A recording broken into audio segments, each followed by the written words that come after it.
So question हमारा कौन सा है? The question is question number 1। Year है हमारे पास मई जून 14, 3-2। Analyze how the government policies to cut the rate of inflation are likely to affect GC. The effect can either be positive and it can either be negative.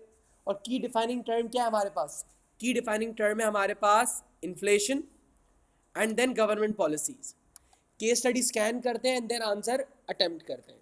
अच्छा, मैं एक बात बता रहा हूँ आपको नए सिलेबस के हिसाब से, दैट नए सिलेबस से रेलिवेंट क्वेश्चंस जो मुझे मिल रहे हैं ना शॉर्ट क्वेश्चंस के अंदर, वो थोड़ा प्रीवियस ईयर्स के अंदर मिल रहे हैं। और क्वेश्चन नंबर 1 की प्रैक्टिस हमेशा काफ़ी टाइम से यही रही है दैट इसका कंटेंट केस स्टडी के अंदर बहुत ज़्यादा क्या होता है, लिमिटेड होता है। ज़्यादातर आपको अजम्पशंस की बेसिस के ऊपर ही पूरा आंसर डेवलप करना पड़ता है। केस स्टडी स्कैन करते हैं, देखते हैं कितना कंटेंट हमें मिल जाता है। मई जून 14 है, 3-2 है, ठीक है। स्टार्ट करते हैं।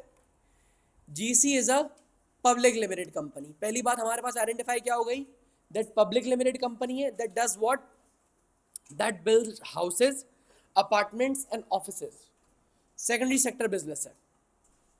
It has recorded high profits in recent years benefiting from a national property price boom. यानी फॉर एग्जाम्पल जो इंडस्ट्रियल जो ये पर्टिकुलर मार्केट है, रियल एस्टेट मार्केट है, उसके अंदर एक बूम था। सो this particular business has benefited a lot. Last year, there was a 20% average increase in house and apartment prices, and this contributed to record high inflation in the whole economy. अब issue क्या आ रहा है, that the economy has what? A high rate of inflation.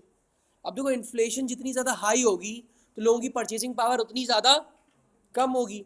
Current Pakistani हालात भी यही है, कराची की economy के हालात भी यही हैं कि जिन लोगों को अपना रियल स्टेट सेल आउट करना है, ठीक है, क्या करना है, रियल स्टेट सेल आउट करना है, वो लोअर प्राइस पे भी सेल करने को तैयार है, बट बायर नहीं है, क्योंकि बाइंग पावर इन्फ्लेशन की वजह से बहुत ज़्यादा क्या हो गई है, कम हो गई है। And let me tell you one thing, this is the right time to buy. जिसके पास अगर पैसे हैं और होल्डिंग पावर है तो ये बिल्कुल सही टाइम है कि वो प्रॉपर्टी परचेज कर सकता है। लेकिन मसला आज वही है, ना सेलर के पास बायर है और ना बायर के पास पैसे हैं, तो मार्केट्स कंप्लीटली क्या हुई हुई है, हॉल्ट हुई हुई है। Okay okay 2 months ago the government took actions to cut the rate of inflation। यहां पर अब बात आ रही गवर्नमेंट पॉलिसीज की। गवर्नमेंट ने क्या किया, interest rates were increase to 8%। Interest rate कौन सी पॉलिसी का पार्ट है, मॉनेटरी पॉलिसी का पार्ट है। किसका पार्ट है, मॉनेटरी पॉलिसी का पार्ट है। And they were increased and they were, तो अब कौन सी पॉलिसी है, monetary contractionary policy. Monetary contractionary policy increase होने से होता क्या है, जब इंटरेस्ट रेट इंक्रीज होगा तो लोग सेविंग ज्यादा करेंगे, लोग बोरोइंग ज्यादा करेंगे। शाबाश, people will save more, people will borrow less. When they will save more and they will borrow less, तो इकोनॉमी के अंदर जो मनी सर्कुलेट हो रहा है वो कम सर्कुलेट होगा, ज्यादा सर्कुलेट होगा, कम सर्कुलेट होगा। इकोनॉमी के अंदर डिमांड कम होगी। Automatically when the demand will be lower in the economy, तो इन्फ्लेशन क्या होगी, रिड्यूस होगी। एक तो बात ये है, बट अब ये कौन सी मार्केट थी, हाउसिंग मार्केट थी, कंस्ट्रक्शन थी। हमारे यहाँ तो ये कॉन्सेप्ट इतना कॉमन नहीं है, लेकिन इंटरनेशनली कॉन्सेप्ट क्या कॉमन है, that homes and buildings and properties are purchased on what, mortgages. ठीक है, होम लोन्स के ऊपर परचेज किए जाते हैं। जब इंटरेस्ट रेट बढ़ रहा है इकोनॉमी के अंदर, these loans will become more expensive. The people who already have loans will now have to pay a higher rate of interest. There might be a possible scenario that it will not be affordable for them. तो बहुत सारे लोग default में भी जा सकते हैं, जिसकी वजह से फर्दर मार्केट डिक्लाइन की तरफ जा सकती है। Direct taxes raised. टैक्सेस कौन सी पॉलिसी का पार्ट है, शाबाश, फिस्कल पॉलिसी का पार्ट है। And direct taxes are those taxes which are placed on what, income. तो डायरेक्ट टैक्सेस बढ़ गए तो डिस्पोजेबल इनकम कम हो गई। अब ये करा किसके लिए गया, ताकि इन्फ्लेशन को कंट्रोल किया जा सके। सो टू कंट्रोल इन्फ्लेशन हमने ये काम तो किया है, दैट टैक्सेस बढ़ा दिए, डिस्पोजेबल इनकम कम हो, ताकि लोग डिमांड कम करें। But let tell me one thing, that जब इनकम्स फॉल हो रही हैं तो लोग इस तरह की इन्वेस्टमेंट्स करते नहीं है। अच्छा, and plans announce to cut government spending. Government अपनी स्पेंडिंग भी रोकेगी। गवर्नमेंट अपनी स्पेंडिंग रोकेगी तो गवर्नमेंट की एक्टिविटी रिड्यूस होगी, तो ओवरऑल इकोनॉमी के अंदर एक्टिविटी क्या हो रही है, कम हो रही है। एक इम्पैक्ट तो आएगा, दैट एक चीज़ होती है फॉरेन डायरेक्ट इन्वेस्टमेंट, जो इकोनॉमिक्स पढ़ के बैठे हुए हैं उनको आइडिया होगा दैट पूरी इकोनॉमी के अंदर, वर्ल्ड इकोनॉमी के अंदर, these investments they look for higher interest rate throughout the world.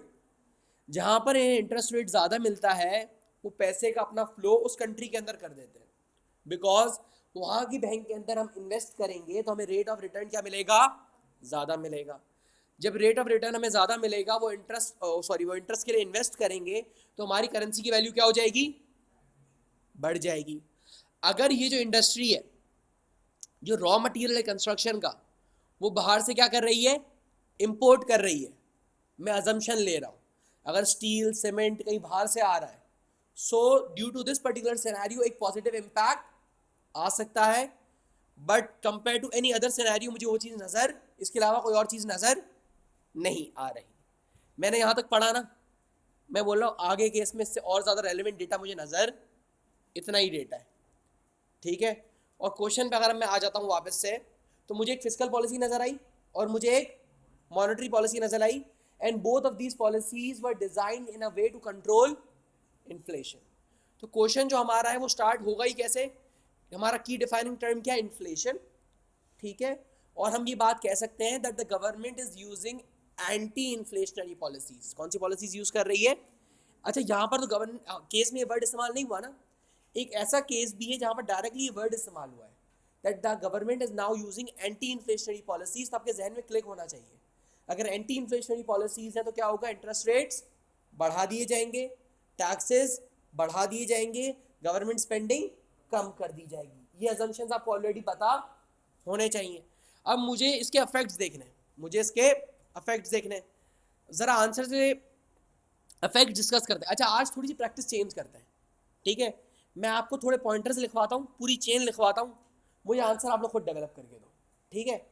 पहली बात आप लोग क्या करोगे, अगर अपने पास बुलेट पॉइंट बनाना चाहो तो पहली बात आप क्या करोगे, सबसे पहले तो आप डिफाइन कर दोगे इन्फ्लेशन होता क्या है, और उसको केस से लिंक कर दोगे। उसको केस से कैसे लिंक करोगे, केस से इस तरीके से लिंक करोगे that the case identifies that the average increase in house prices and apartment prices were what 20%, which is what a significant rise, ठीक है। जिसकी वजह से पूरी इकोनॉमी के अंदर क्या हो रही है, इन्फ्लेशन। इन्फ्लेशन की डेफिनेशन भी दे दी और केस के साथ लिंक भी कर दिया। फिर इसको आगे कंटिन्यू करोगे, so to tackle that the government is using anti inflationary policies in which they are working on what, two policies, monetary contractionary policy and fiscal contractionary policy. यहां तक आई थिंक आपका पैराग्राफ इनिशियल इंट्रोडक्शन के लिए क्या हो जाएगा, sufficient. Inflation बता दिया, इन्फ्लेशन का लिंक बता दिया, और बता दिया कि गवर्नमेंट एक्चुअली कर क्या रही है। एक फिस्कल में भी कॉन्ट्रैक्शनरी पे काम कर रही है और मॉनेटरी में भी किस में काम कर रही है, कॉन्ट्रैक्शनरी पे। अभी डिटेल पे नहीं आएंगे। फिर अब 10 मार्क का सवाल है, अभी 10 मार्क का सवाल नहीं आएगा, आपका 8 मार्क का सवाल आएगा, ठीक है।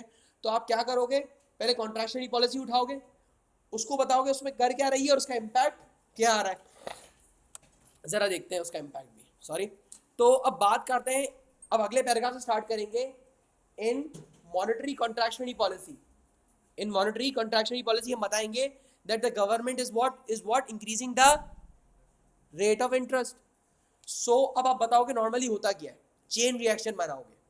When the interest rates will be high, people will save more rather than borrowing, ठीक है। लोग क्या करेंगे, सेव ज्यादा करेंगे और बोरोइंग कम करेंगे।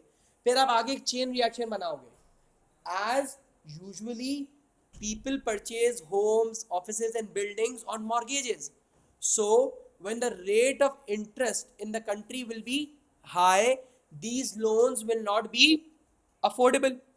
इन्होंने देखो मॉर्गेज का वर्ड यहाँ पर इस्तेमाल किया है, सही है, ये अफोर्डेबल नहीं होंगे। So the property already which is held by GC, जाहिर सी बात जीसी कंस्ट्रक्शन कंपनी, उसके पास इन्वेंट्री तो ऑलरेडी पड़ी भी होगी। The company will face difficulty in selling those assets, वो बिकेंगे नहीं क्योंकि इंटरेस्ट रेट बहुत ज़्यादा हो चुका है। अब इसके लिए क्या करना पड़ेगा, either GC will have to reduce their property prices, उनको अपनी आस्किंग क्या करनी पड़ेगी, कम करनी पड़ेगी, या उनको खुद बेटर क्रेडिट टर्म्स देने पड़ेंगे अपने एंड पे, सही है। यानी अपने एंड पे बेटर पॉलिसीज डेवलप करनी पड़ेंगी कि भाई अगर पहले 10 ईयर्स का लोन होता था तो अब 20 ईयर्स का लोन देना पड़ेगा, ठीक है। उनको प्राइसेस भी रिड्यूस करनी पड़ेंगी, due to which as when the prices will be reduced and the business will need to offer a greater credit period, the money recovered from those invested in those properties will be recovered at a later date. वो later date पे recover होगा. In the same way as their asking price will also go down, their profitability will also be reduced, and the lower prices asked by GC will also shake the confidence of the current investors as well कि भाई अब तो ये अपनी property बेचने के लिए prices कम कर रहे हैं. तो जब देखो किसी एक बिल्डर की एक प्रॉपर्टी की प्राइस नीचे जाएगी तो ऑटोमेटिकली सबके जहन में परसेप्शन आएगा ना, यार सब जगहों पे प्राइसेस नीचे गई हैं, तो करंट इन्वेस्टर्स हैं they will also not feel comfortable that they are reducing their prices which में affect their brand image in the market. एक बात ये हो गई. अब ये एक पैराग्राफ की मैंने पूरी चेन बनाई थी. दूसरा हम ले लेते हैं गवर्नमेंट क्या कर रही है, टैक्सेस बढ़ा रही है. So in fiscal contractionary policy, as taxes are increasing, direct taxes increase हो रहे थे, तो disposable income will what? Go down.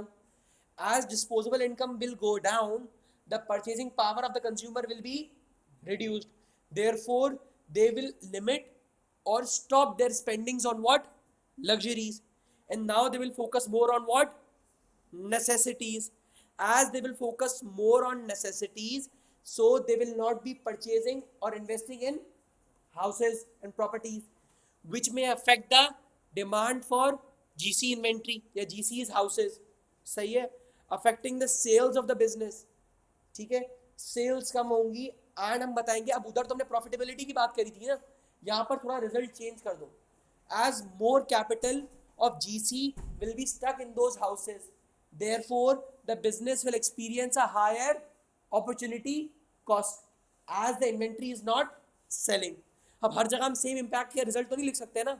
वहां पर अगर हमने प्रॉफिट का इम्पैक्ट बताया था तो यहाँ पर हम किसका इम्पैक्ट बता देंगे, क्योंकि हमारा पैसा स्टक हो गया है, तो GC will experience a what, a higher opportunity cost. दूसरा पॉइंट समझ में आया अगर आप ये दो पॉइंट्स पे जाते हो. दूसरी बात आप ये भी कर सकते हो दैट यहाँ पर हमने आगे केस नहीं पढ़ा तो, लेकिन मैंने आपको एक बात बताई थी कि आप ये भी लिख सकते थे कि जब आपकी कंट्री के अंदर इंटरेस्ट रेट बढ़ रहा है तो foreign direct investment will be directed towards your country. जब FDI आपके कंट्री के अंदर आएगा तो आपकी कंट्री की करेंसी की डिमांड बढ़ेगी. And as the case identifies itself that exchange rate will appreciate. So when the exchange rate will be high, and अब यहाँ पर उन्होंने बताया भी है that GC imports up to 40% of its bricks. हमने केस पूरा नहीं पढ़ा तो ये पॉइंट भी आ रहा है. So when these bricks will be imported from other countries, they will be much cheaper, which will positively affect our cost of production. As exchange rate will appreciate, these bricks will be cheaper, so the cost of production of the houses and the buildings will be low. As they will be cheaper, सही है, so for due to that particular reason, GC can offer better credit facilities. या फिर अब देखो यहाँ पर मैं ना प्राइसेस की बात से थोड़ा सा हिचकिचा रहा हूँ. वजह क्या है दैट क्योंकि एक दफ़ा आपने प्राइसेस कम कर दी ना तो इन्वेस्टर का कॉन्फिडेंस क्या हो जाएगा, चले जाएगा. ठीक है. दूसरी बात अभी टैक्सेस जो बढ़ रहे हैं, डायरेक्ट टैक्सेस बढ़ रहे हैं ना, तो ये PLC है तो PLC के ऊपर कॉर्पोरेट टैक्स आता है, तो जो GC कंपनी है उसके प्रॉफिट्स के ऊपर भी टैक्स बढ़ेगा. या वो टैक्स बढ़ेगा तो उनकी जो रिटेन अर्निंग्स है वो क्या हो जाएंगी, कम हो जाएंगी. सो GC के पास फ्यूचर अनफोर्सिन सर्कमस्टांसेस के लिए या ग्रोथ के लिए जो रिटेन अर्निंग्स है वो क्या हो जाएंगी, कम हो जाएंगी. इंटरनल सोर्स ऑफ फाइनेंस इतने ज़्यादा अवेलेबल नहीं होगा. So for future expansion they may need to go towards bank loans which are expensive, as the case identifies that the interest rate is also rising and they will be a financial burden.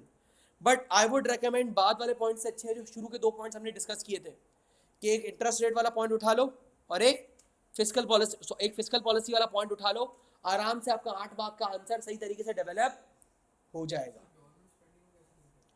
Government spending की बात आप इस तरीके से कर सकते हो that government अपनी स्पेंडिंग रोक रही है. ठीक है, जिसकी वजह से ये हो सकता है कि गवर्नमेंट ऑफिस में या अपने फॉर एग्जाम्पल नई ऑफिस बिल्डिंग्स में स्पेंड ना करें, तो हो सकता है कि GC का एक मेजर कस्टमर पीछे हट जाए जो गवर्नमेंट हो सकता है, जिसकी वजह से जो ऑफिस टावर्स ये बना रहा है वो सेल आउट नहीं होंगे, वो इन्वेंट्री आपकी क्या हो जाएगी, हंस सकती है, ठीक है, तो आप ये वाली बात भी कर सकते हो। इसमें आप केस में देख रहे हो फीनिक्स साइट्स और थोड़ी बहुत चीज़ों का जिक्र आ रहा है, लेकिन वो केस में आगे की तरफ है। बट हम अगर हमने जितना शुरू में पढ़ा है ना उसके हिसाब से अगर आप फिजिकल पॉलिसी और मॉनेटरी पॉलिसी की बेसिक्स के ऊपर ही पूरा आंसर डेवलप कर लो तो एक अच्छा खासा डिटेल्ड आंसर डेवलप हो जाएगा। इसको यहाँ पर मैं रिकॉर्डिंग को होल्ड करता हूँ, ठीक है, तो मैं टाइम देता हूँ, ये आंसर लिखो, मुझे अभी ऑन स्पॉट चेक करा।